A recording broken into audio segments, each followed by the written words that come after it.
Bramble, and unlike on most evenings, as you may tell, my voice is a little hoarse tonight, and so as a result, I'm going to be offering over the position of moderating tonight's speech to none other than our program manager, Mr. Eugene Pursuit.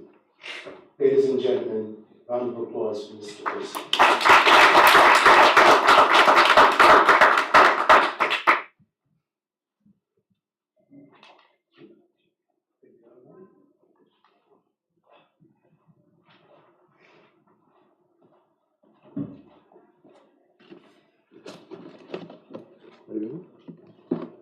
Thank you. Thank you very much, Dr. Irish Bramble. I regret that your voice does not enable you to do the program as I was looking forward to hear it done. Nevertheless, let me join you in welcoming everyone here this evening. Madam Provost, I am delighted that you found space in your busy agenda to honor us here with your presence. Welcome here this afternoon.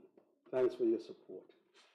And of course, to our keynote speaker, the distinguished, the esteemed Councilwoman, Mercedes Narcisse, I welcome you here at Medgar Evers College, and I look forward to listening attentively to your very important message. I wish this audience was packed. I wish it was standing room only, but the fact that we're not packed in any way going to diminish the importance of what you bring here tonight. We welcome you. Ladies and gentlemen, welcome to this very exciting program, the CRC Speaker Series. Welcome.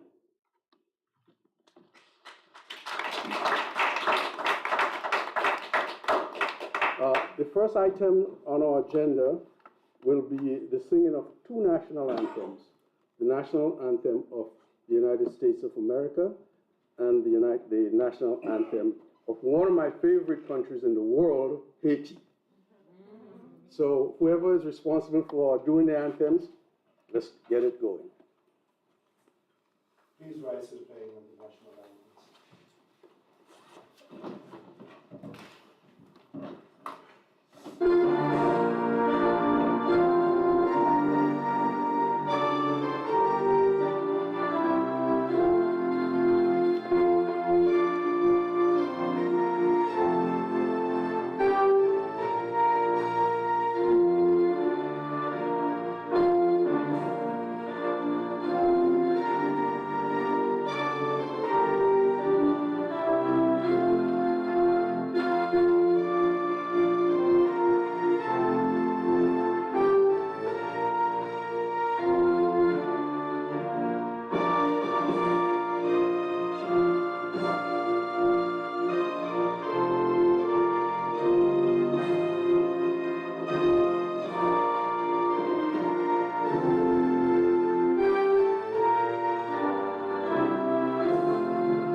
Haitian American Heritage Month, I ask you to remain standing for the playing of the national anthem of the Republic of Haiti.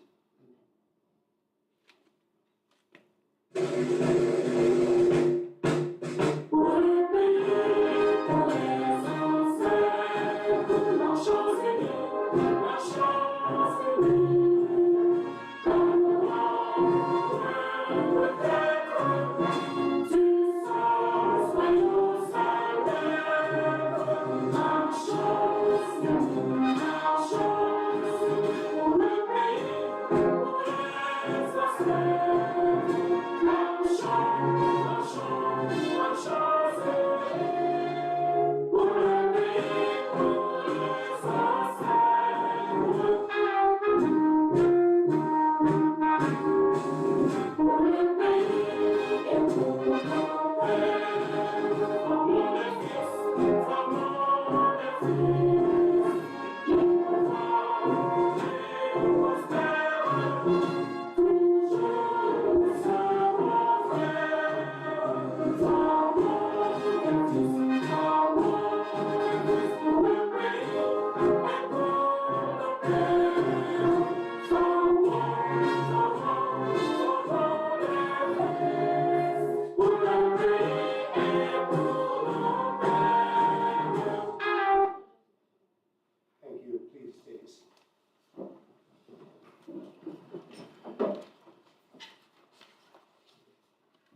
now, I'm honored to present to you, ladies and gentlemen, one of our leading leaders in this college, our distinguished provost, Dr. Antoinette Coleman. Dr. Coleman, I invite you to the mic.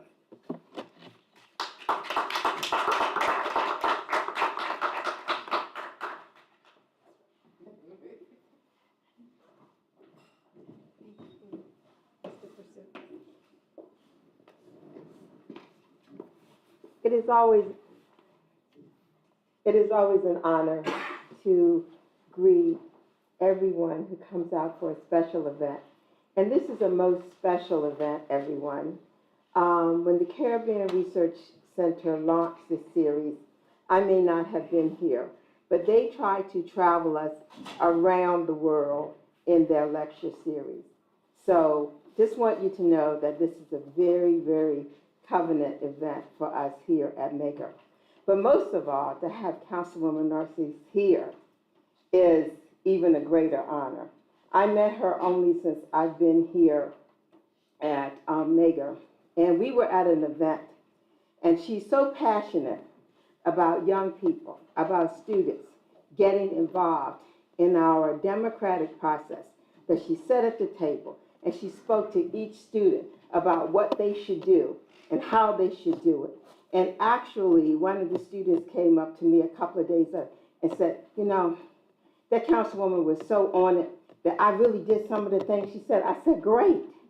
So I want you to know that this evening, that this is an honor to have a lady that works not only in your community on behalf of you, but she will come into the community and work with our young people to move them forward. And on behalf of our president, President Ramsey, she sends her regards. She could not be here today. She had to go to a Board of Trustees meeting. And you know, we have to be at the table. We have to be at the table to make sure Megger is taken care of. Thank you, Professor, and thank you for the opportunity.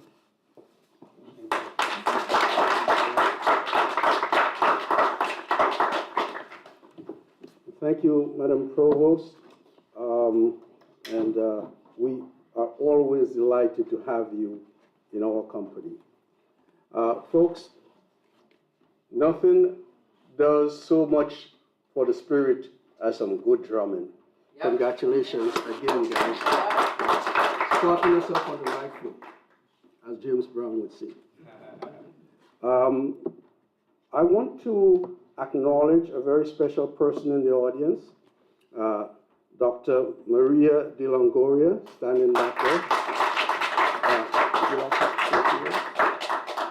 Dr. Maria De Longoria, would you like to say a few words, bring greetings to us? Okay. While she comes up here, let me tell you that I had the distinct pleasure of meeting with the First Lady of Guyana, with Dr. De Longoria, and I met with her, and we listened to some very sad stories about things that were happening to young girls in Guyana. I felt that when I left Guyana, I felt that we should have lent the support of the Caribbean Research Center to help these young ladies to do some research to get the kind of information to help access funds to help deal with the problem of, unfortunately, prostitution that was led by some of the parents themselves. I am not going to forget that, and at some point in the future, I would ask you for us to have a conversation about that again. Ladies and gentlemen, a very important person at Medgar Evers College, Dr. Maria De Longoria. Thank you, Dr. Pursuit. Okay, so I was like a little uncomfortable and a little surprised, but nonetheless, I want to thank you all for coming. The CRC is something that's very dear to my heart. Dr. Pursuit talked about the trip that we had done and the work that we were doing. But what I'm not sure you know is that the work that we were trying to get involved in Guyana is something that has kind of picked up momentum now, not focused on Guyana, but focused in the United States. So we had some presentations under our social justice initiative earlier this semester that focused on trafficking and prostitution of young girls in this country and how to do that work moving forward. The president and the provost were present at that meeting and have committed to doing and following up in terms of making sure we are at least able to prevent those kinds of things from happening here, right? And that for us is an easier grab for right now, and hopefully that then we can take our work and extend it, right? Expand it to the Guyana, expand it to Haiti, expand it throughout the Caribbean and the Caribbean Basin. So, having said that, I want to thank you, Dr. Irish Bramble. He has taken the center, he picked up the center, he just ran with it. For those of you who don't know, I was interim for about 3 years, 3 years, and I was a placeholder, right? That was my purpose going in, and we did some good work while we were doing it, but I knew that if we were able to get this brother here in this position, he would carry on in his father's legacy, and I'm so glad to see you doing that. So thank you, I'll stop talking, but welcome and thank you.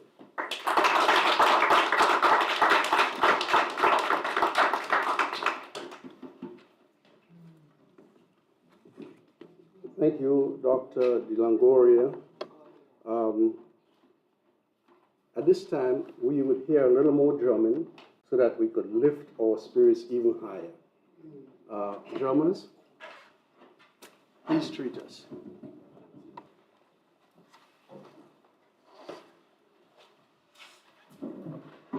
Say yo.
not done?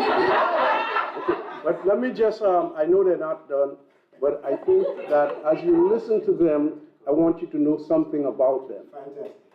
So here it is, ladies and gentlemen. The rich music that you hear in there, the rich drumming, comes from the Ralph Art Life Center. It is a performing, healing art space, also known as the home of the creatives. Rafa invokes self-love, and you could tell that I'm reading that, I didn't write it, but I wish I had the pleasure of writing that, Rafa, because it speaks so highly of you. Rafa invokes self-love and connectivity by exploring and practicing creative inner healing, inner connectivity, and inner transformation. Rafa's mission is the healing of the community at the grassroots level. In other words, they take it to the streets. They believe that we have to heal together in order to build together. Ladies and gentlemen, Rafa and the Arts Life Center.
hello. It's all relative. If you speak it before it comes. I'd just like to say hello. My name is Robert Gibbons. I am a part of the Rafa Art Center, and they have made a phenomenal impact on my life. I'd just like to introduce each one of them. Greetings, peace, family. Blessings to everyone. My name is Yomi Love. Yomi. You're gonna run out of the way now. Introduce yourself. My name is Raymond. I've been at Drum Council for a minute now, and it positively affected my life, especially when I turned 19. I was at a point where I didn't know what I wanted to be in life. I didn't know whether to go to college, but I knew I was a hands-on person. I knew myself. I knew my creativity, and I stuck to that. Yeah, like I didn't stress about my dreams anymore. Now I'm in a union doing construction, and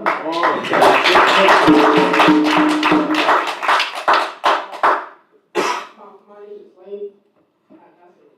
I'm the CEO and founder of Rafa Art Center. These are my nephews that I have with me, and you about to enjoy some excellent, very deep and powerful prophetic poetry by Robert. Thank you.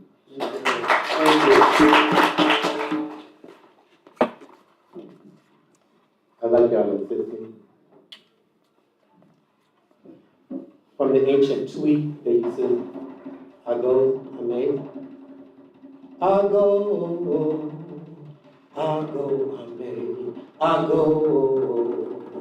I may. I go, I may.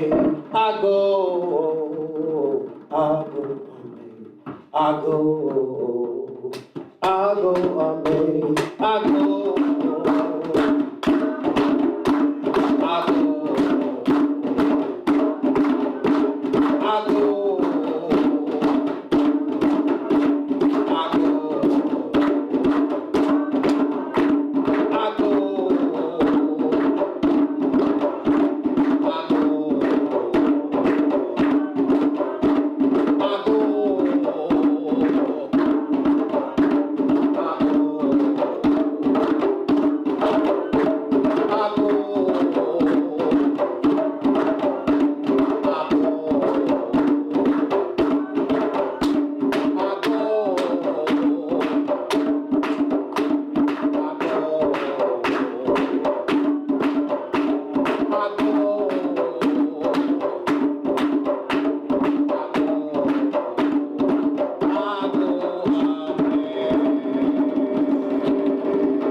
I'm going to read one more poem, and then I might invite my friend Felicia to come up and share with you. Brothers, you might assist me in any way you like. Be with us. Be with us. Be with us. Be with us. Holy Mary, the Mother of God, this is our prayer. Saint Martin Luther King Jr., Saint Martin the Forest, Saint Cyprian, Saint William Murphy, Saint Moses the Black, Saint Benedict the Black,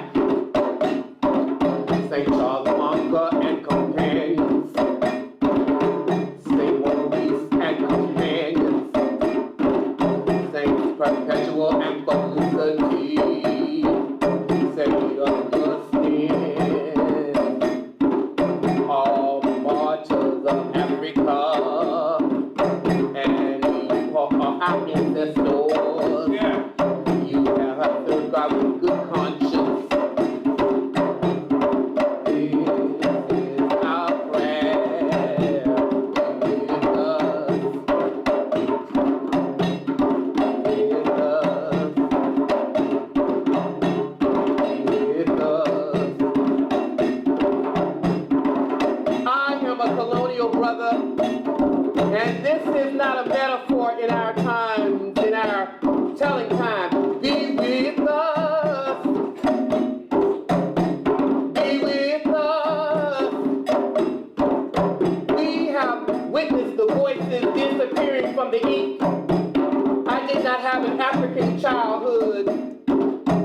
ruins of the Transvaal, the relics of the old collieries.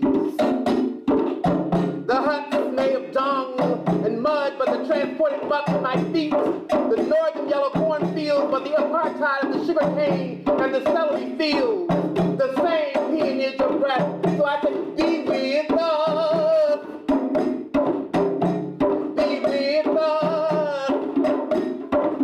All martyrs of Africa, and you who are our ancestors, you who have served God with good conscience, be with us. That rain will not quench the fire, and it has nothing to do with the lie. In the name of the bush, or time, or romantic, or pandemic, so I say, be with us. Be with us. All martyrs of Africa, and you who are our ancestors, you who have served God with good conscience. This is our prayer. Be with us. Be with us. Be with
Great Felicia. We'll be free. Felicia K. When God spoke, when God spoke, all of the particles of the universe collaborated together and bursted into form. Yeah. And are you not a word that when you spoke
American Research Center, as seriously as we take our efforts in research and bringing you quality programming, as seriously as we take the promotion of our culture and our history, we also take seriously youth development. And so you'll find that in everything that we do, that we make sure that the young people are involved. Tonight, I introduce to you one of our interns, one of our undergraduate interns here at Medgar Evers College, and she'll be introducing our keynote speaker for this evening. Ladies and gentlemen, allow me to introduce to you Miss Shania Francois.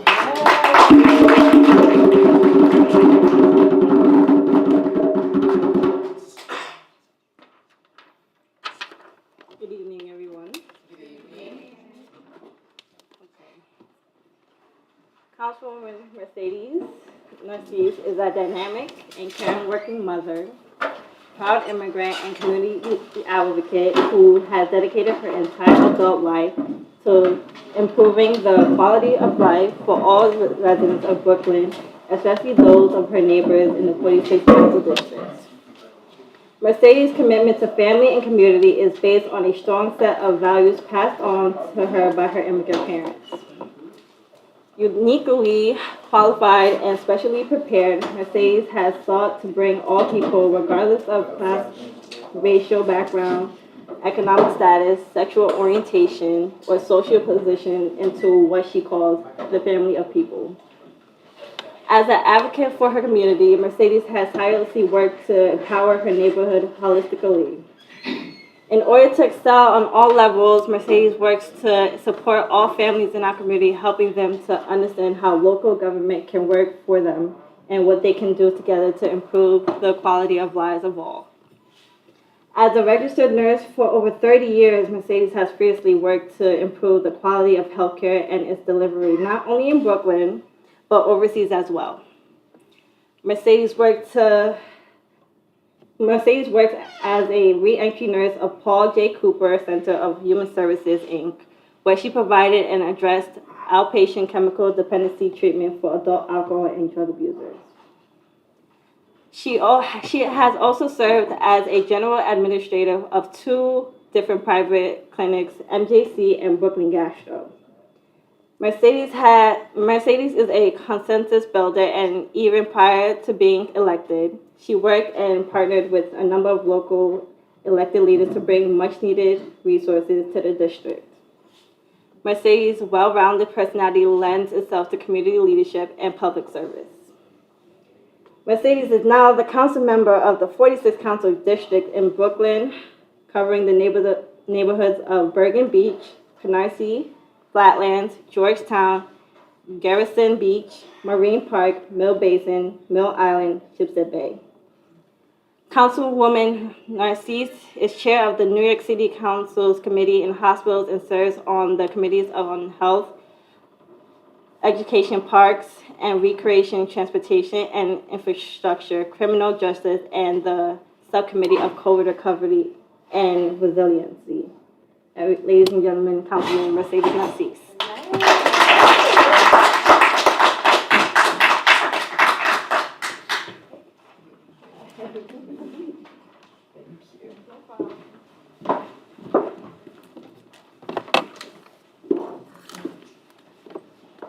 Good evening, everyone. Good evening. And I heard, I think Professor Poussou mentioned that over here is not crowded, but whatever it is, that we're gonna just like not educating, but learning from each other and have a great time, a Black people's time, you know, where we talk and we listen to each other and see how the best way we can address the inequities in our community. So it's a pleasure for me to be here. And thank you, Ms. Francois, for reading all this about me. Thank you, appreciate that. Dr. Bramble, I don't know what to say about you. I see your energy, your passion is to serve the community that we love home. Thank you. Madame Provost, thank you. Thank you for doing the work that you've been doing. I appreciate you, Dr. Coleman. Thank you. And I want to say thank you to, I think, Professor De Langona. She's still here? De Lagoya. She left. Thank you. Thank you. And my dear friend, that been Mega Everest, that started to introduce me to come here for every event, Marie Antoine, thank you. And my chief of staff, of course, that always around with me to make sure I get to where I'm supposed to be on time. This evening, I'm supposed to talk about maternal health. But before I do so, since it's Haitian Flag Day, Heritage Month, name it, it's for us to celebrate who we are as people. I will tell you, Haiti was the first republic, black republic, that got their independence. No one gave it to them. No one gave it to my people. We have to fight not only for ourselves, for all the black folks around the world. And to every others that were oppressed and suppressed, Haiti opened doors for everyone. Everyone. But people seem to forget. In 1803, if it wasn't for the Haitian work, America will not be the America that it is today. I can tell you that much. Louisiana Purchase. It was a small place, but because of Haitian work, because Haitian was able to fight the biggest, the more advanced military friends to gain their independence. And if it wasn't for that, America would not be America today. Haitians sent 750 free men to come to Savannah to fight for America against the British. But it seemed like we don't have no place here. For many, I'm not saying all of us, but it seemed like when we're crossing the border, they want to send us back and pack us back to go. But some others, I'm not going to call, it seemed more open, they changed policies very fast and give all the support. But they forget the real black republic that came here and make sure America is America today. And today, we can only come now. They send everyone, almost everyone home and tell you now, if you want to come back here, your family gonna have to file for you. They give you parole. But that's another story for tonight. So I'm gonna concentrate in what I came here for. So when we're in a space, I don't want people to forget the history of our investment to make the world what the world is today. Sometimes they forget that. Yesterday we celebrated Mother's Day. As a mother of 4, I can tell you there's greater joy than giving birth and raising children. None. I'm blessed to have 4 healthy and amazing kids. Unfortunately, as a black immigrant, I must consider myself somehow lucky. And I say to myself that I am blessed to be alive. In our city and nation, we are facing a maternal mortality crisis.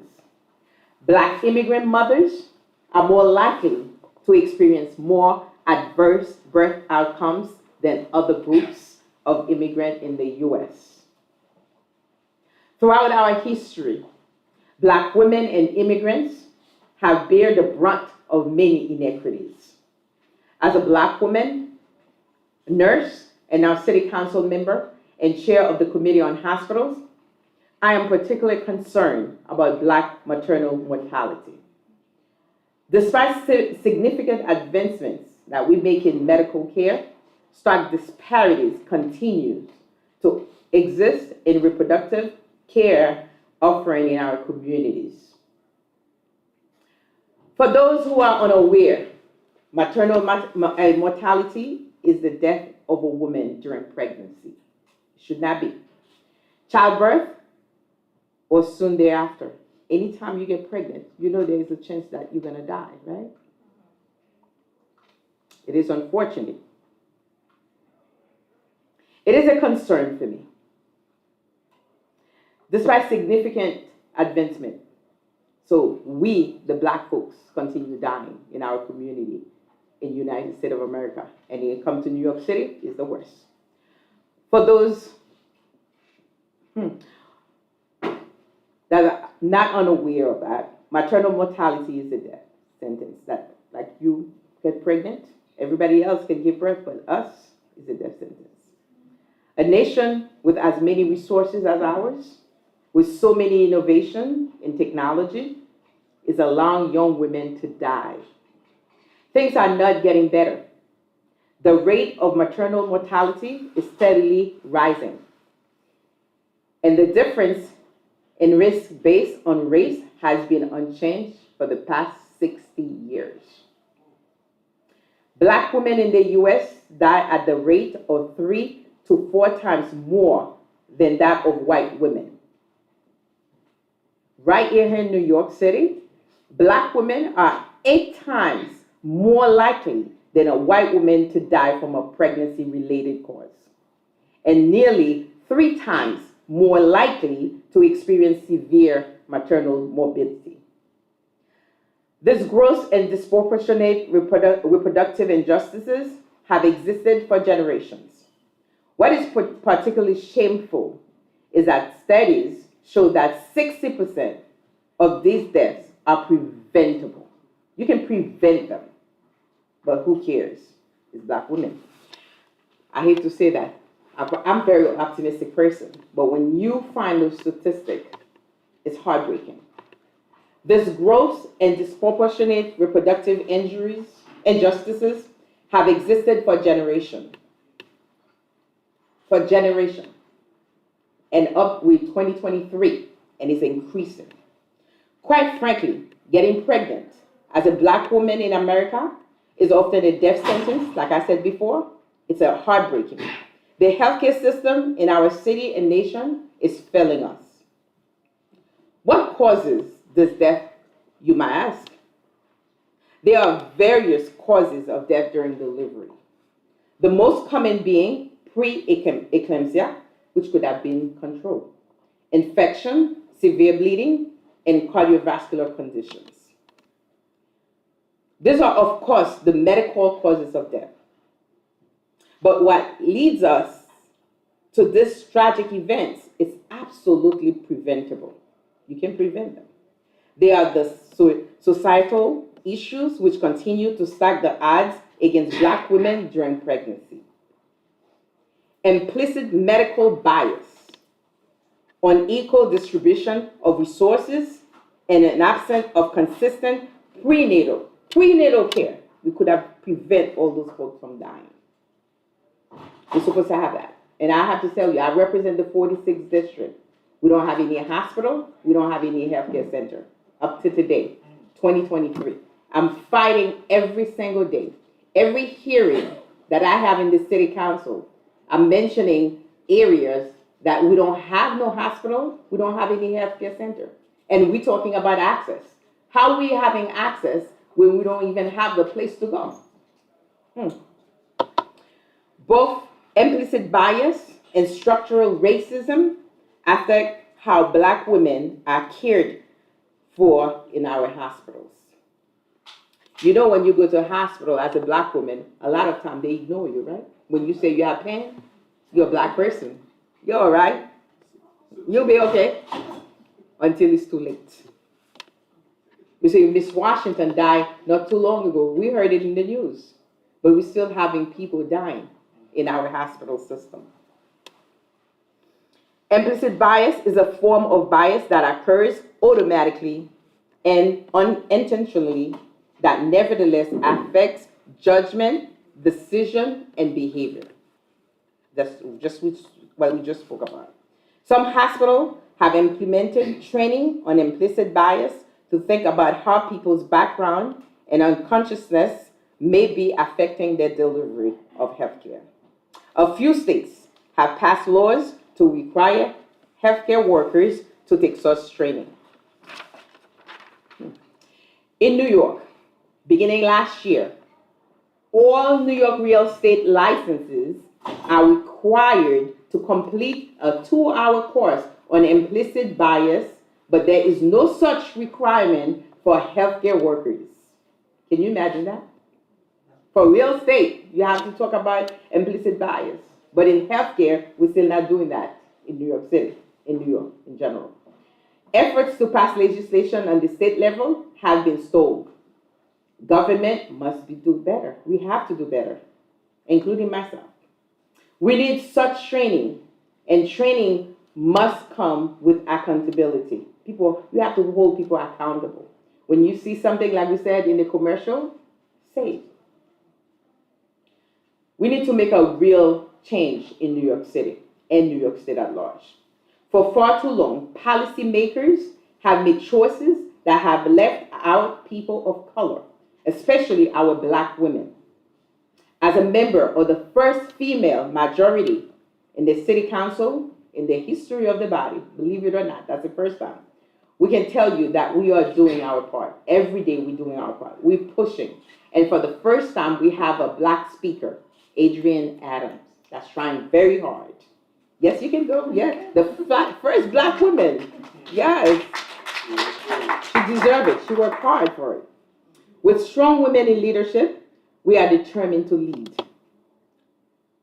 We have to eliminate those behaviors in our system, the socioeconomic disparities in maternal health. Our council, myself personally, is a priority for me. And you have seen me many ways, different hospitals with our DP, Antonio Reynoso. As a matter of fact, I have to give that man a prop because he spent all his budget, yes, all his budget last year to make sure that we address maternal health crisis that we have in New York City. Thanks to many works of our body that we're trying, some of the new laws that we're placing, we're protecting Black women and their babies. We now require DOHMH to post the annual maternal mortality and morbidity report on their website. They did not post it before, now they have to post it. We want to know how many folks dying in our community, right? We now require them again to post the annual maternal mortality on their website. We're asking them to conduct study to see how the sexual reproductive health services is working for us in New York City. We're asking them to establish a program to train doulas and provide doula services to residents, especially in the Black and brown neighborhoods. As a nurse, I know how crucial access to doulas can be because we have seen that. We're benefiting from doulas because a lot of, especially those folks that don't speak the language, people take advantage. They don't look for translators sometimes. The person give a sign, they tell them, oh, I have a pen, oh, go home and take 2 Tylenols and come back.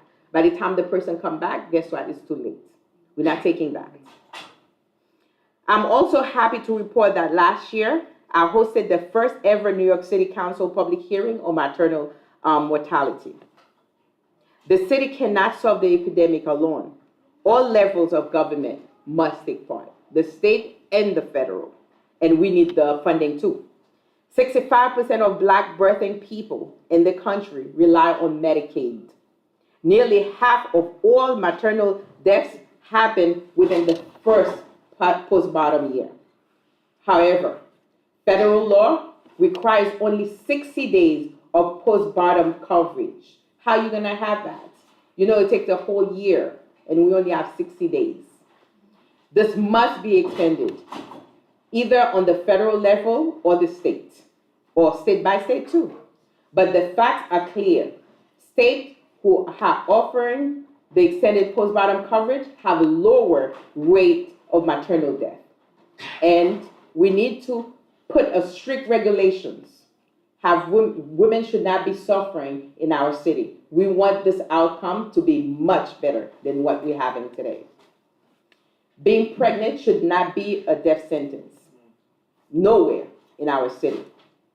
Just expanding Medicaid alone will not be enough.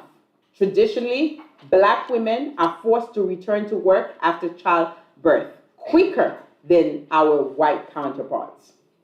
Evidence shows that paid parental leave is essential for healthy mothers and babies. Unfortunately, the U.S. is one of the only few nations with no federal law guaranteeing paying leave for the new parents. Can you believe that? And we're so advanced. We're so advanced, but yet you're not paying the father, the parents to stay home with their children. During COVID, we all learned how valuable telemedicine was. Telehealth can be in the battle to achieve healthcare equity. We want to keep telemedicine because not every parent can come out. And some of the women, they have younger kids with them as well. So if they can take advantage of telehealth, telemedicine, it would be a good thing for us. We need to start that. The post-discharge period is critical for recovery and survival. But it's a time when non-disparities begin to blossom. You know why? Depression. Postpartum depression is real, especially in our communities. We need to have conversation. When you have someone that you know that just gave birth, don't ignore them. Talk to them, give them a call. And usually you're not gonna know until it's too late. And you've seen that some unfortunately end up killing their own babies. Which mother that's gonna give birth and then kill the baby, after a few months? Rates of follow-up appointment, very important. If you know someone, you realize they give birth, they never go to the doctor, encourage them to go to the doctor, follow up with their appointment. Right now we still have some telemedicine, encourage a person that you know, a friend, a family, give them a call. Make sure that they see the doctors.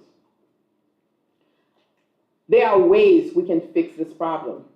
We can improve Black maternal health outcomes, but we must address the inequities in social determinants of health. As legislators, we must continue our work to close the racial and the gender pay gap to help build wealth in our community and provide access to quality health insurance. We know up to now, there's a lot of people in our community don't have no insurance. And we are pushing for actually in New York City, we want everyone to have insurance. Because you should not be getting health care because you should be able to access health care everywhere we are. Because we realize what happened with COVID, right? During the time of COVID, for those that did not have health insurance, they stay at home, they did not look for the test, and in the meanwhile, it was spreading. We don't live in a bubble. We live in a global world.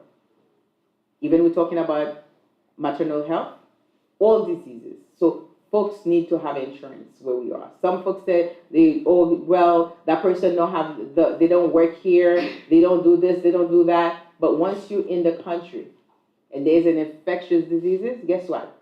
Everyone is at risk. So therefore, the person next to you needs to go to the doctor as well. Because when they hide, the disease can spread faster because they're not being addressed. And it's the same thing for maternal health. If someone is pregnant, they should not stay at home and not going to the doctor because of health insurance. Kings County encouraged them. They can file for insurance. And even though you just come in, you overstay your time, you can, wherever you are, if you come with whatever the receipt they ask you, it will be based on what come to you. If the person give you a letter, talk to them. Tell them that you can get a letter from the person where you at, not to cover you, but saying how much support they're giving you. And based on that, they will make sure that you get insurance to have your care. You can do that. It is a time. We are in a time that's very challenging right now. So we cannot forget our women, our Black women. To truly improve Black maternal mortality, we need these systemic changes. When we begin to make these fundamental changes, only then will Black women be able to experience healthy pregnancies and minimize adverse health outcomes. Equity was the key word during my council campaign, and it remains so as I work as a chair of hospital committee. Every time I have a chance, I call people for oversight because we need to address, especially our public hospitals. We need to do much better.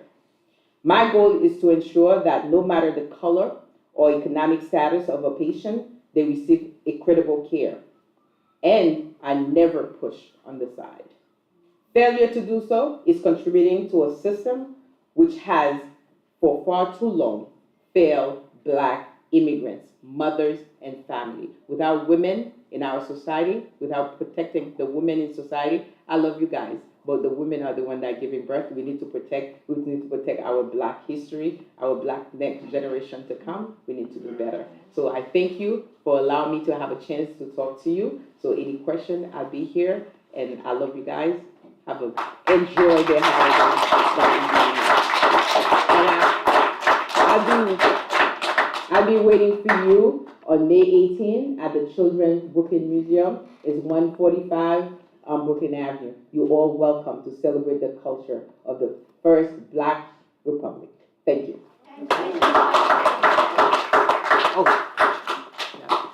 Yeah, we're gonna take some questions. Just one question. Okay. Let me just get a chair for you and Okay, sure. yeah. Yeah.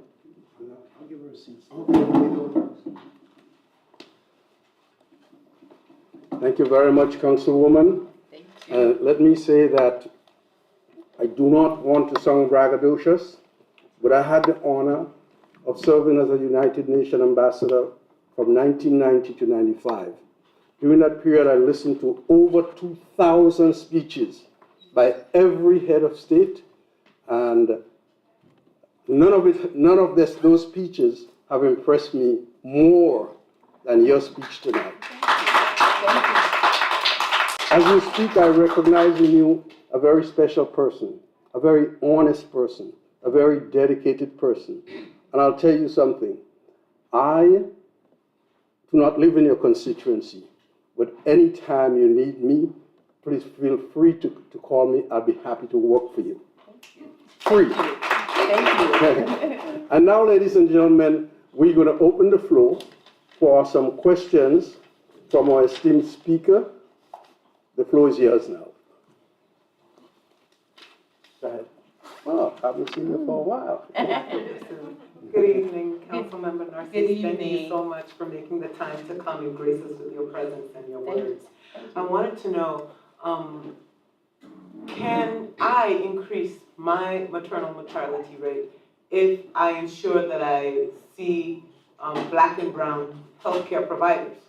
If I only make sure, does it increase my percentage more than 8 times mortality rate than our white counterparts, or does it not make a difference? It can make a difference. You know why? Let me tell you why. Because the Black provider more likely will understand your culture. It depends where they're from. And I always encourage people to go to a Black person, because if you're a Black person, the more will give you the time and understanding. Not everyone. I cannot testify for everyone, but it should, because they can understand the way you talk, the way you. I always tell people, look for your culture. Cultural competency is very important, and that person will not put you on the side. Because me, all my 4 children was by a Black Southern doctor, Dr. Satan. And he treated me very well. He knows my culture, he understands it, and he reads about my culture because he was interested. And he was a well-grounded person. Thank you. You're welcome.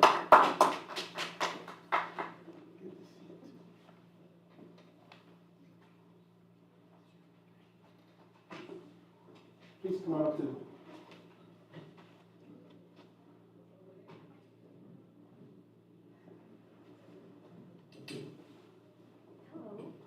Hello. Hi, everybody. So please excuse me. Hello. Thank you for extending yourself. I'm not used to having a voice, so I'm kind of nervous. You're doing well. So I'm actually a nursing student here, and I've just been licensed as a doula.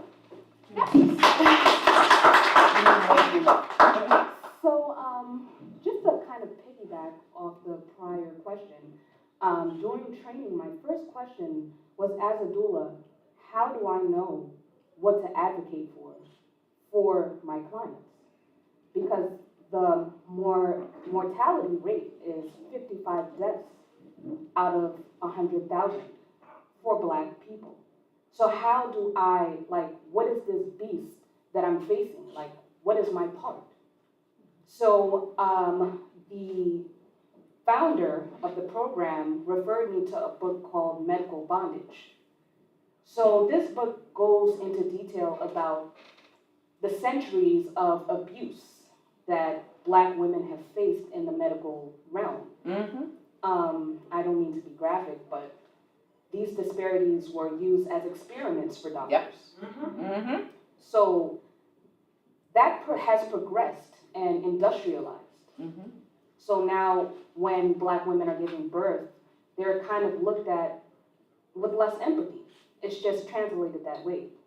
So now, before I jump into this ocean of history that's just already been carved into society, before I jump into that, my little one-person self, there's so much to learn. There's so much for me to learn and so many ways that I can give back. I literally just left class and strolled in here, Thank you. serendipity. So I would like basically the knowledge and the resources to surround myself with people that are aware of this, and I think I've come to the perfect place.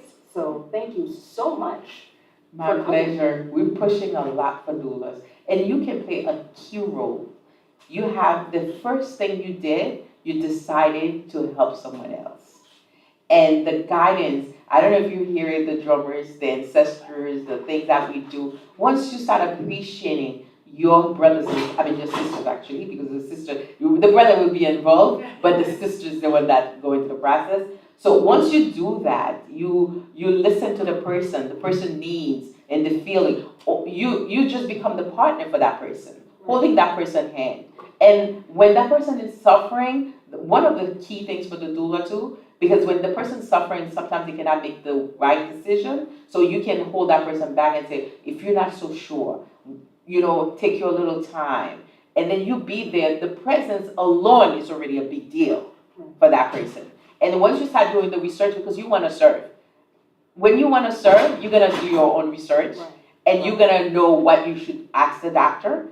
Take whatever you have from the school and multiply it. There's always resources around you. You can read, you can Google, and then when you're not so sure too, make sure my chief of staff give you the information. When I'm doing hearing on that, you can be the voice. Believe me or not, the step that you took to stand there to say, I'm gonna defend that maternal health, is already a big deal. You're gonna do wonderful.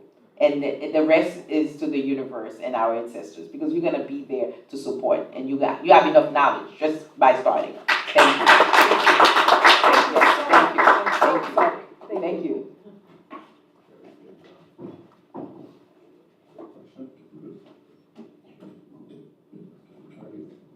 Good evening, Councilwoman. Good evening.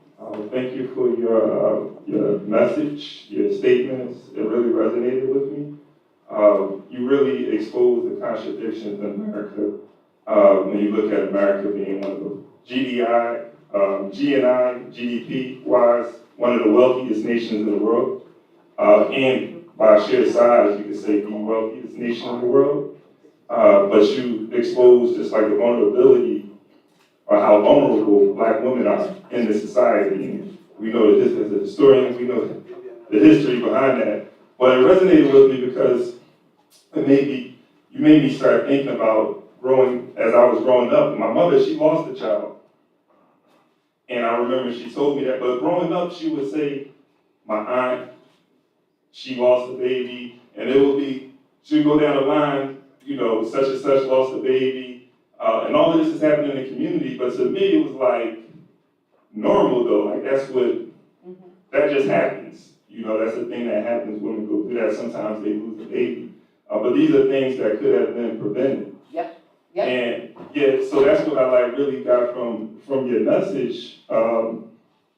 These things that happen to Black women in our community and Black people in general become so normalized, just like my experience when I'm just like, that's something that happens in our community or with us, and we just keep rolling. And so, if anything, I think with your message, people need to really take it in and say, this isn't normal. What do we need to do to change these things? Because we get up every day, go to work, go to school, and just go about our daily lives when around us is so much tragedy. And so my question now gets my question.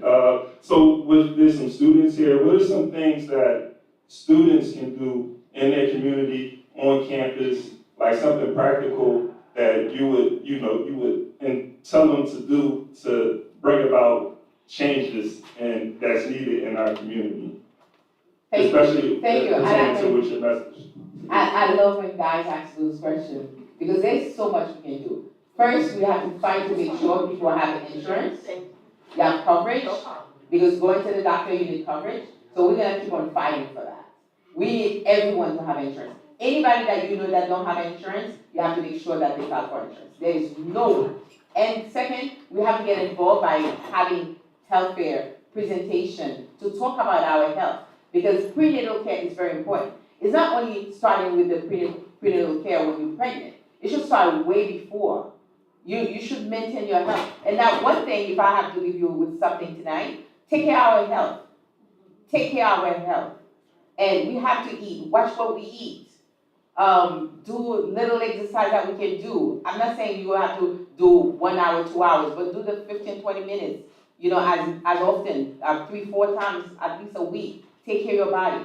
And make sure that you know your family history. If your family have cancer, so you know you're gonna have to go deeper. You have to make sure you do your tests. If you have to do genetic tests, if your mother or your sister or your auntie that died or grandmother, you know you have to take care of that. You have to do your mammogram on a regular basis. It's not when you just become pregnant, you're gonna take care of that. Let's start taking care of that early. And start teaching young people too. A lot of young people think that because I'm 20, I don't need to do exercise. I don't need to do this. I'm fine because I'm young. Yes, but you still have to take care of it because there is family history. We have deep family history with cancer, with different diabetes, with all that. So we need to take care of that. Hypertension is deep in our community. Heart disease, all those things, we need to take care of them. And then when you become pregnant, the person becomes pregnant, then it has to do a regular basis. You have to go to the doctor. It's not when you're feeling pain or feeling something to go to the doctor. You have to follow up with your doctor on a regular basis. And then you have to get, like I said, get doctors that can understand you, that can understand a black person. Because I'm not saying some white doctor or some different Asian or whatever, they all can understand. But I'm saying like you have your own black person to understand you so they can see you. And if that black person don't see you too, that's the time to walk away and find another one.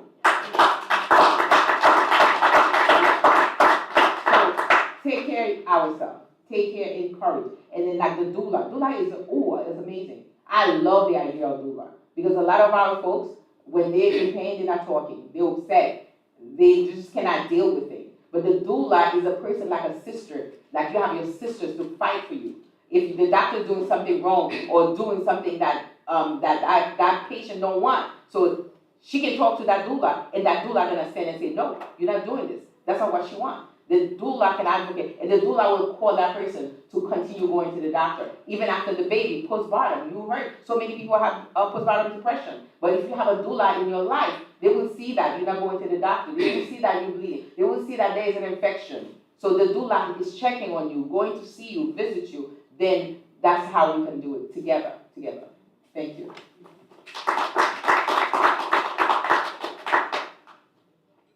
Again, thank you for being a teacher. Thank you again. And everybody, please listen to her, because when I flip over to being a social worker, that is important. Prevention is important. But I came to the mic to applaud the doula student for her work and being a nurse and our doula program, paramedic. But we also could use your support, Councilwoman. We would like to have a midwifery program here. Because most of the programs in midwifery are those that are launched by not institutions that look like us. And everything the Councilwoman has said supports us having it because of the cultural relationship that patients need. So could you talk just a little bit about the importance of us probably having that type of degree here? Because we're going to fight for it. We're going to try to work with the city to have it. And I think our nursing department is positioned to do it. And your experience, it'd be nice for the audience to know that that is important also. It is very important. And I got your back. Because that's one of the unique universities we have right here, college that we have right here in our backyard. And I see that we have an opportunity to change things here. So why not having our own educational throughout, to all the degrees right here? Because we're forming Black folks to fight for Black folks. Black folks to represent Black folks. So this is how we can address the inequities. Because we cannot, I don't expect my sister or my brother to be in the field where you're supposed to fight for me, you're gonna push me down. Because at first, we share so much in common. The melanin is real. So I can see you fight. So having the program here is 100% I'm in agreement, because a lot of even the obstetrician, they don't want to be in the room anymore. So midwifery is just like the things of the day now. So I'm fully in support, because back in the day in the country, those are the ladies that deliver those babies, but they never get credit for it. But now, if we can get the degree, why not? My great grandmother. Yeah. They say, call the midwife now. Call the midwife now. So, but without a degree, but they deliver those babies. So now we have a chance to make it like a professional that it is, a profession, and to get the money with it too. Why not? I encourage that. And then, by the way, I started my own initiative in the city council last year as an intern to make sure that anyone that go into nursing or mental health to be access my Mercedes Narcisse funding. Yes. Because as a nurse, I cannot do it. Because now I'm looking forward to increase it. And then I realized a lot of the students from here use it, because I had to see the statistic. They told me it's finished, it's done already. I said, oh, so we need more money. So this year, by the time I'm on budget and negotiation, I'm going to fight for that too, to make sure that we include that. Every dollar counts when you're a student, and especially, and then I was talking to the governor, another support that we're looking for is housing, because we know the rent is too damn high for real. So before we used to make fun of this guy that was running, the rent is too damn high. So now we know for a fact it is too damn high. If you want somebody in school and if they start a family already, so you know how difficult that is to pay your rent and trying to buy food. So we want in every college to have pantry, and the support for pantry, we put money on that. And I will tell you, we are a friend of CUNY. Trust me. And then Mega Everest is the first in my life, because that's what I have in Brooklyn. So we're in full support. And not only me, my colleagues as well. You say CUNY? We're in it. We're in it. So I'm happy that we're in a good space to fight. And that's why I always challenge my colleagues. I say, if we're all Black people in this space and we're not changing our people's lives, so who's gonna do it for us? We need to address inequities now, not tomorrow. And we cannot let people control the narrative for us. We have to control our narrative. We're not gonna let people tell us, now you're doing it for just Black people. Yes, we have a Black issue, we have a Black agenda we need to address, because we're too far at the bottom. It's time to uplift. Yes.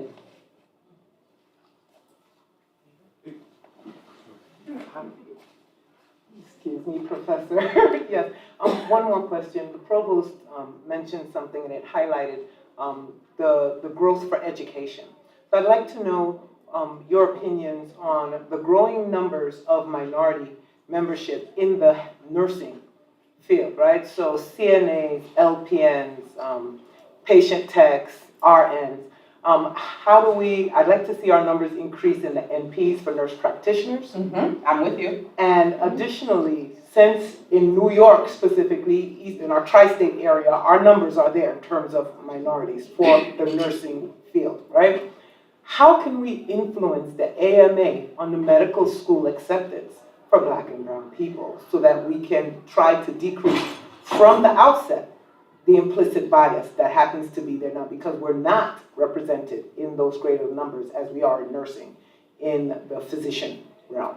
And I'm saying from the entry point, a lot of them are not being able to gain access due to bias in the questions for the MCAT, and they're having to be now deterred or deferred to occupational therapy, physical therapy, radiologic therapy, and or they're sent over to a physician assistant, right? And when they can't pass the MCAT or to get accepted into medical school, that's where I see a lot of our numbers getting deferred. So you have a lot of students who start in the undergraduate saying, I want to be pre-med. Then they don't cross over that divide. So that, I think, is increasing or contributes to the implicit bias we see in healthcare and healthcare management, right? But our numbers are coming up in the nursing. How can we attack both getting more nurses or more nurses to become doulas, becoming nurse practitioners, and then getting more of our numbers becoming medical doctors? You have to push the envelope. You have to hold people accountable. All the elected officials, you're starting with me now. But me, I've been talking about it. So in the school that we have, what school we have? We have downstate. That's in the middle of like our world, but majority of the students are not Black. And I've been talking about it. Yes. We cannot hide. That's what I said. We cannot, when we're advocating for people, we have to keep it real because it's a fact. But anytime we try to talk about it, they're gonna say, oh, that's not what it is. So they start changing the narrative on us. And then sometimes we get scared, we get afraid, and we back out. So we cannot. There is a statistic. I told people data don't lie. So check the data. How many people, start putting them out there. And say downstate, and then you come. If we're doing hearing on that, you follow the city council, that's your first line of defense. And then you come and you say, okay, this is what's going on, this is what's going on. Even though they're states, but they're in our city. They're functioning in our city. So we need to talk about how many Black kids that in downstate that are doing medical. How many, what's the percentage of Black folks that that each year they enter the medical. Yeah. So we need to know how many. So now you give me a homework. I'm gonna ask that how many. Because we need to know the actual number. Why we're not having more Black kids in the place where it's in the middle of us. And then when they have to do residency, a lot of them end up all the way in the Midwest and stuff like that. And the Midwest coming to us. Why? We're going somewhere else where we're born and raised here, and yet we cannot have access in our own city or states. So we have to keep on talking to the assembly, the state, the senators, the state senate, and keep making our point and ask for numbers. Because a lot of time when you ask for something, people are gonna just like, oh yeah, you're trying to be this, you racist. So ask for number, because number don't lie. What's the percentage? How many you have? That's a normal conversation. What's your plan for increase? Yes, what are you gonna do? Because right now we see that our kids are not entering the school. Why? What's the problem? Can you help? Can you invest in our communities too? Because if you tell me about they're not prepared, because sometimes they come back and tell you, oh, the folks are not ready. They're not prepared. And this is what I'm expecting. And they take people even from outside of the country. Oh, yes. And while our kids are here that want to become a doctor, that want to become a nurse, that want to become a nurse practitioner. So we have to push on the school. And we have to make sure that they do the right thing by our community. Thank you. You're welcome. Thank you.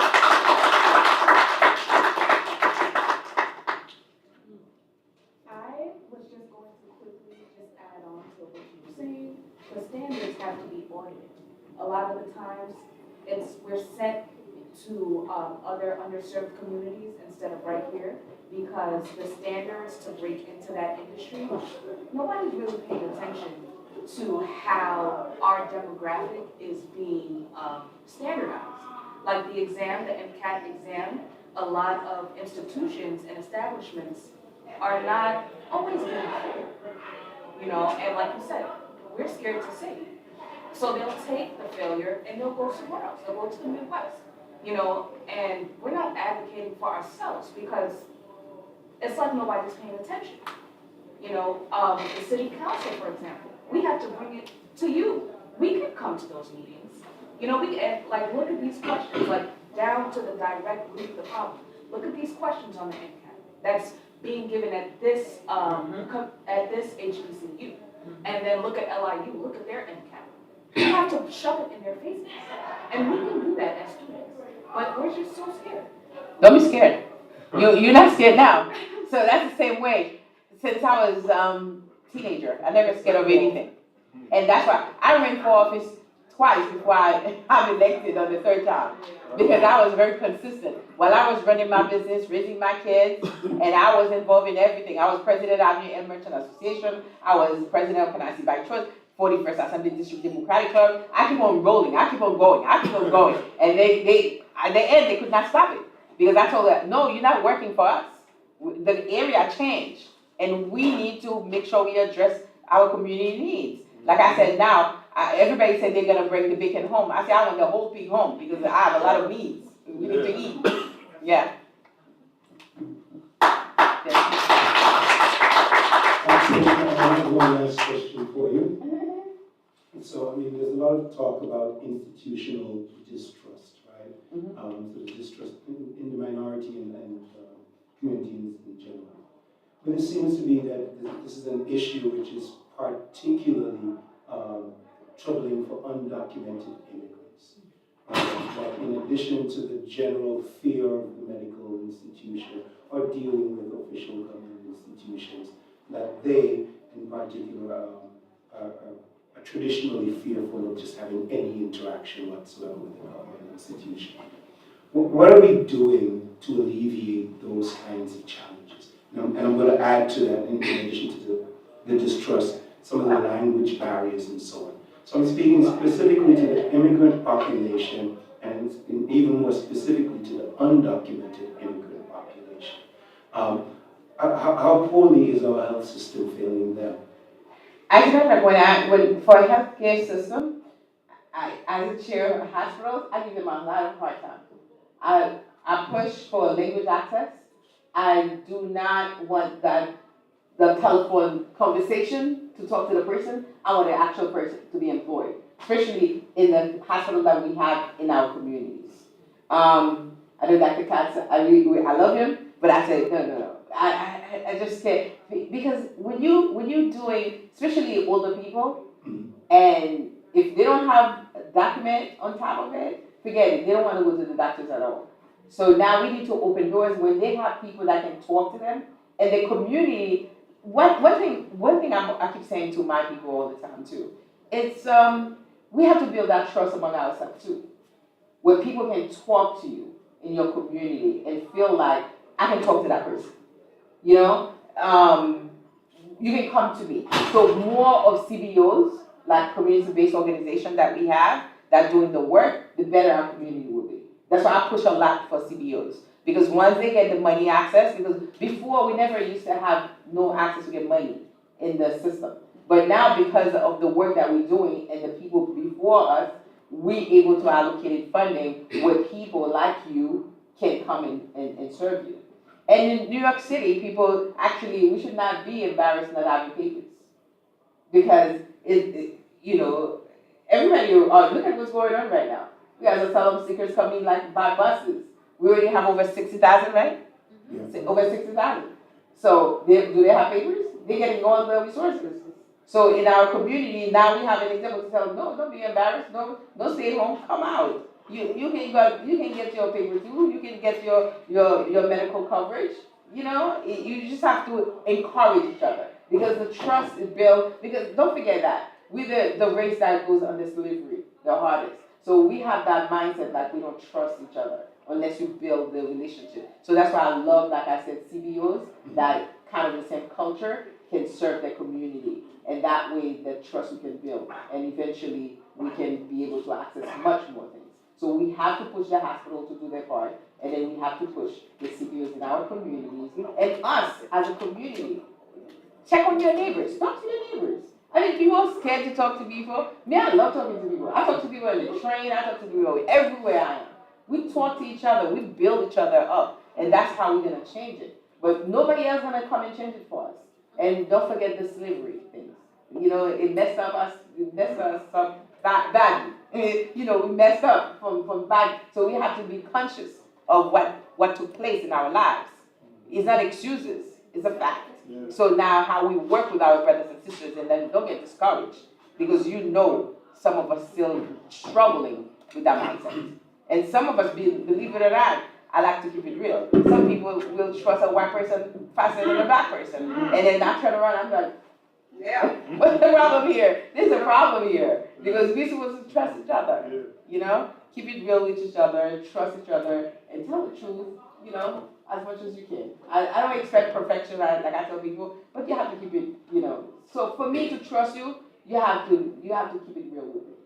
You know, once we start doing that and be intentional about it, then the better we'll be in our society and our communities. And one last one.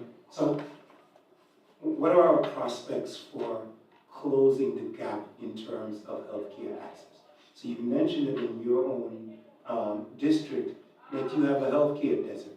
And, you know, it wasn't until it took the pandemic to really make people pay attention to things that some of us already knew, right? You're talking about CBOs, Caribbean Women's Health Association and so on. And they knew and said ages ago that there are these healthcare deserts where, you know, someone can't get access to a doctor. And we thought that Obamacare had helped to narrow the gap somewhat, and it did. It took the pressure off the emergency rooms. It gave a lot of people the option to at least get a primary care physician of their own, and so we made progress following healthcare. But what are our prospects now, moving forward, post-pandemic, for us actually bringing reliable, good quality health care to so many communities? Because it's not just yours, right? In fact, you move outside of Manhattan. You know, in Manhattan, you have an overabundance of healthcare, right? You get sick, you know, on that little island. You get to choose which of these fantastic hospitals you can go to receive your care.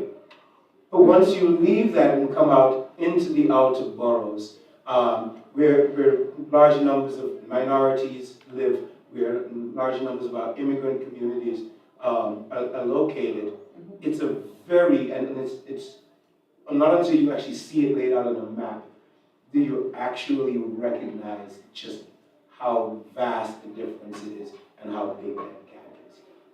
What are our prospects over the next decade of changing that narrative? I said, before we leave the city council, which I talked to all my colleagues, because we have the map of where we don't have access to healthcare, if we're not getting a hospital, we have to get a gap clinic that provides everything. Not something, everything. Because right now, I'm assessing for that area of 46. Somewhere on Rockwood Parkway, we're gonna get one. But I told the mayor, he's tired of me. Because every time we cross paths, I say, you remember the inequities in healthcare? We need the gap clinic to provide. And this is the best in case you forget. He goes, Mercedes, I got you. I said, no, not getting me. You're getting all of us. Because we need to be taken care of. So he's tired of hearing from me. And every time I get a chance with Dr. Tatsu, it's the same thing. Because we have to narrow that down. Because you cannot say, like you said, the pandemic highlighted all the inequities we're talking about, and we cannot go backward, we have to go forward. And we cannot have Black folks in leadership, and then we don't make sure that we address this problem that we're having.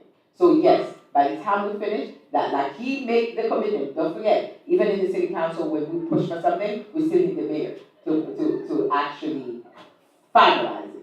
So I'm talking to him all the time. I'm talking to my side, my speaker, and I'm talking to him to make sure. As a chair of a hospital, I said that would be embarrassing as a nurse for me to be knowing that people don't have access.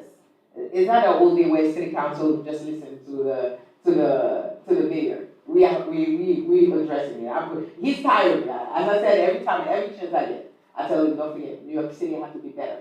We have to give New York City better. And that's one of the things that we have the opportunity to do. We're counting the budget. We are in charge of the budget. So we have to make the budget work for all of us. And that's why we spend a lot of money in the CBOs. We, from the city council part, we make sure we allocate funding for mental health. Like I said, I started my own initiative to make sure that we put some dollars in the pocket of the student. So I'm looking to put more money. So we're doing different things. But when you first started to make changes, people are not going to see it right away. but in a few years, you will see the difference, because we're serious about our business. You have majority women, mothers, so what you gonna get? We're multitasking, we're watching, we're making sure that things are being addressed. I just wanted to add that, we can't address the healthcare without also addressing the other gap, the other great disparity, which is in food, the food deserts that still exist. I'm working some great project, right? I'm working some great project. All right. Yes, with farm, we're talking about Lord Field. That's the first time we have talking about the campaign against hunger. I take some part of Brooklyn on my back, because I'm not gonna, and I do food giveaways every Monday. I'm on the street. My chief of staff is here. Every Monday, we're in different part of the district, and we want quality food. And then we have a school that we're in the process of talking to have a high school that focuses on farm, windmill, and all this, and solar panel. I want to educate our kids, because we need a better future. I'm sorry, go ahead. Yeah, just quickly, because earlier I talked about tragedy being normalized, and that can you made me think of another thing I wanted to say. I grew up in West Philadelphia, and I currently live there, but I lived in New York and still working for like the last 20 years. The hospital in Brooklyn, that's another thing. Is not. The treatment in these hospitals, don't let that be normalized, because in West Philadelphia, it's a totally different experience. I know we have UPenn and some other hospitals, but it's a completely different experience. You can, here in Brooklyn, you can sit in an emergency room all night. I've been in the hospital, like years ago, I remember I checked into the emergency room, and I had a fever. It felt like I was about to fall out. They just sit over there. That would have never happened in Philadelphia. And I literally almost fainted for them to like come and take me and put me in a chair and take me to the back, right? But, and last year I had an experience when I was it is not normal. And you spoke about Manhattan, and this is something that I feel like people they're sitting there, you go to the emergency room, there's people just sitting there, it's not right. It's not right, it's not okay. Something needs to be done. It's not okay. What did you do? You said, what did I do? Mm-hmm. I mean, I organize in the community, not necessarily around that issue, but maybe I should. You have to file complaint. Okay. We normalize it for ourselves when we're not doing anything. You know your elected official, you make sure you send them an email. You go to, because a lot of times people complain and then there's no data to prove what they say. Because there's no complaint, there's nothing filed.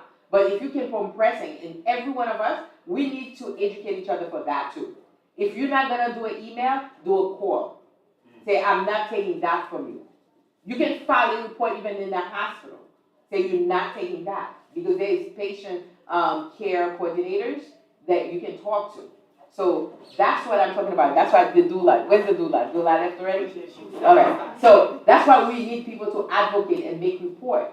Because they're gonna deny, say, oh no, it was good, because when they come in front of me, they can give me a nice story. But if there is data, because what happened, my team from the city council will do the research to see what happened. But if nobody filed it, so it's never done.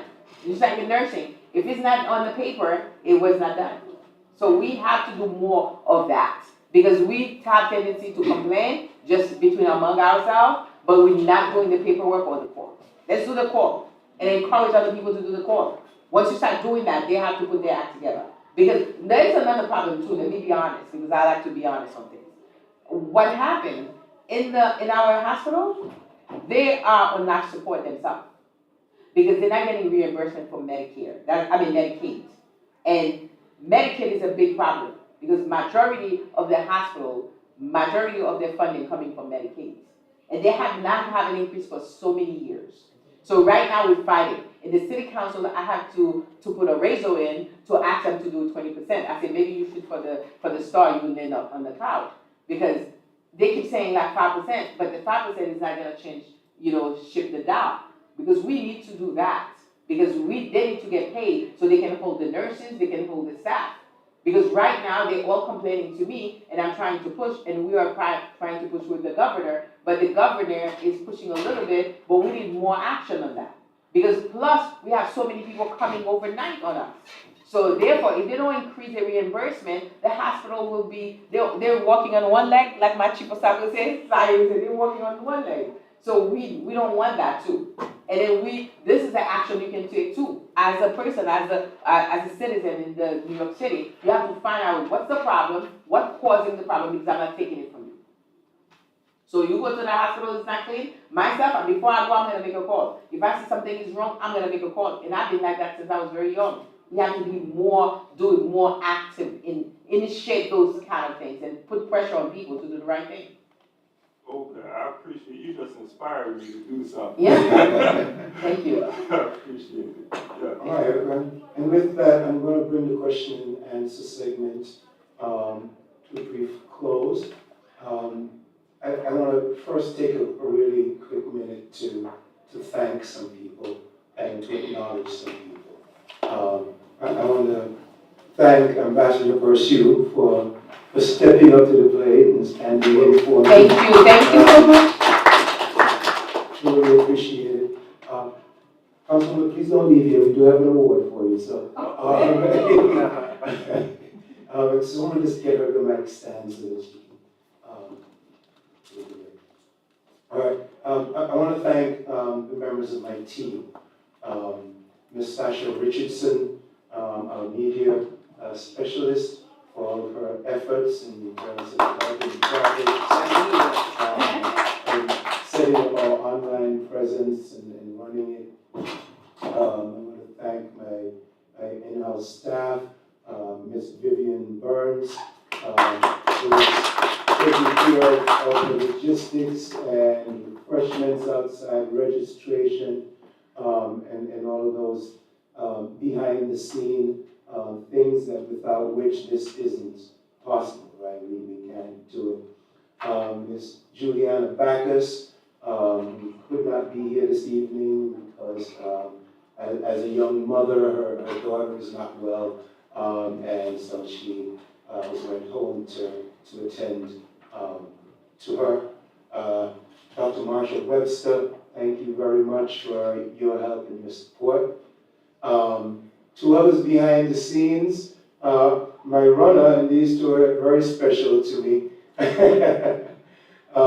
So my runner, Ms. Kenya Irish Bramble, who volunteered today to run around and help out with logistics, including taking a couple of runs on the train.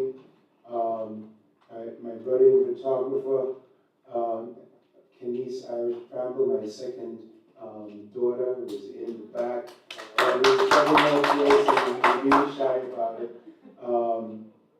But thank you very much for your efforts. To my tireless supporters, Dr. Maria Delangoria, Mr. Roman Mitchell, Julie Augustine from the School of Liberal Arts, Dr. Theo Ikemba Andrews,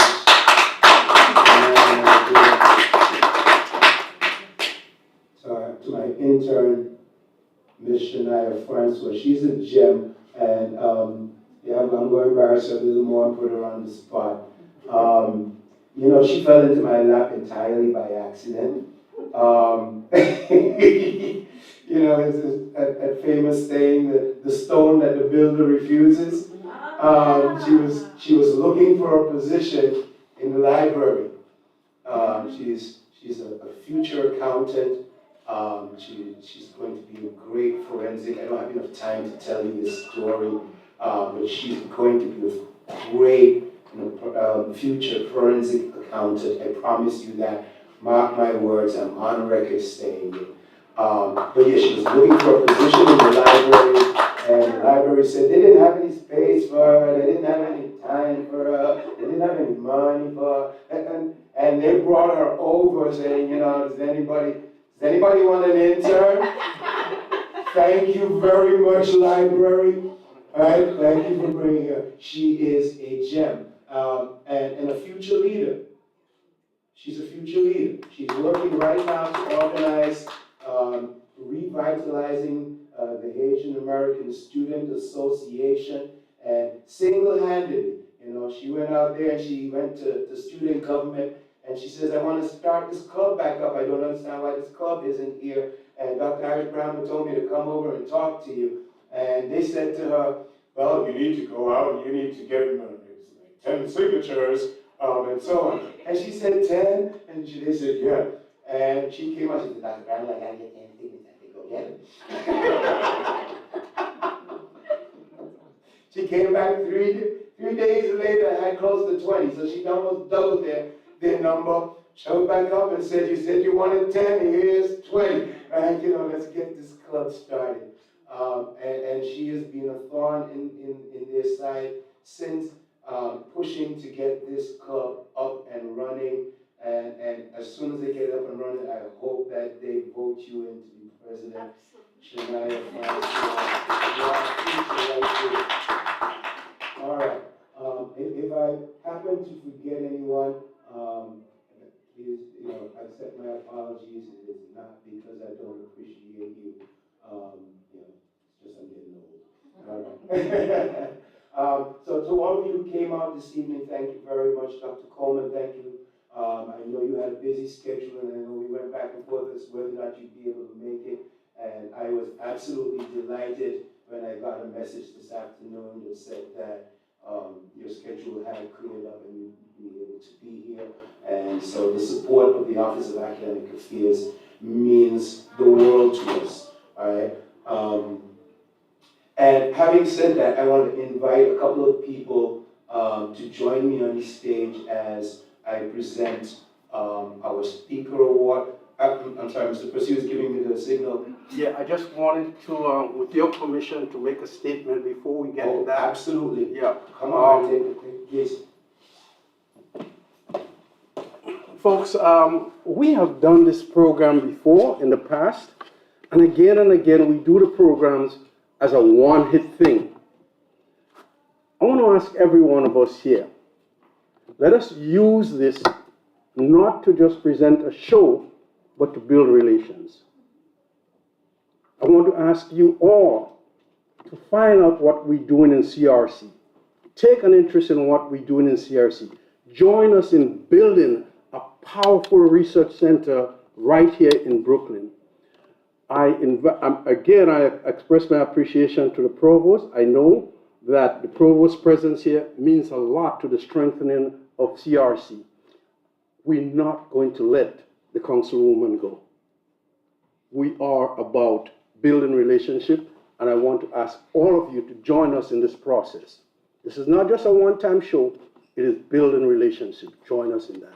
Thank you. And in doing so, Ambassador Pursuit, I still call him Ambassador. He tells me to call him Mr., but I didn't say Mr. Yeah. Just Eugene. Every word he tells me to call him Eugene. That's the name my mom gave me. He reminded me of one last thing that I'd like to say. We do rely on your support, right? And so you'll notice hanging in the background is one of our banners. The provost is chuckling because we had a conversation just a couple of days ago where she reminded me that I got to get myself a cup. Right? So this is my cup. We do accept donations towards the center and its efforts to bring you, amongst the many other things that we do, to bring you quality programming, as I said, about the Caribbean diaspora, about the Caribbean experience, about the Caribbean American experience, and in doing so, about the broader experiences of us all, right? Our experiences as immigrants, our experiences as people of color. No donation is too big. No donation is too small. Please, you can scan the QR code, which will take you to the college's charity giving site. All donations to the Caribbean Research Center are tax deductible. Please feel free to donate and or ask others to, all right? So that we can do this and we can continue doing this. We can continue having conversations, having cultural experiences, conferences highlighting the people from our community who are making a difference in all walks of life. All right? And so, having said that, please, I just want to ask a few people to join me on stage. Provost Coleman, please. Ambassador Pursue. Dr. De Longoria, you know you weren't going to get away. And this evening we are presenting the Caribbean Research Center's 2023 Speaker Award, and it reads as follows. Caribbean Research Center of the Medgar Evers College of the City University of New York, 2023 Speaker Award presented to Councilwoman Mercedes Narcisse in recognition of her participation in the 2023 CRC Speaker Series on this May 15th, 2023. Yeah. And Councilmember Narcisse.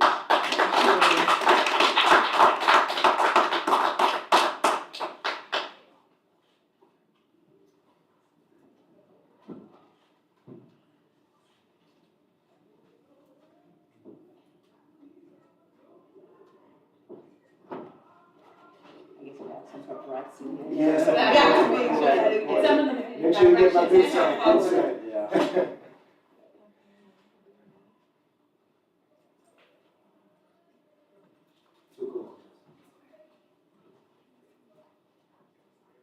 She's doing her work. Yes, she is. He's happy to be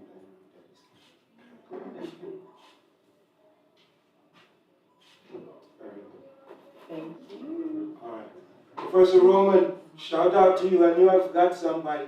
And I see you, my brother. Thank you. Thank you so much. Thank you for coming. Thank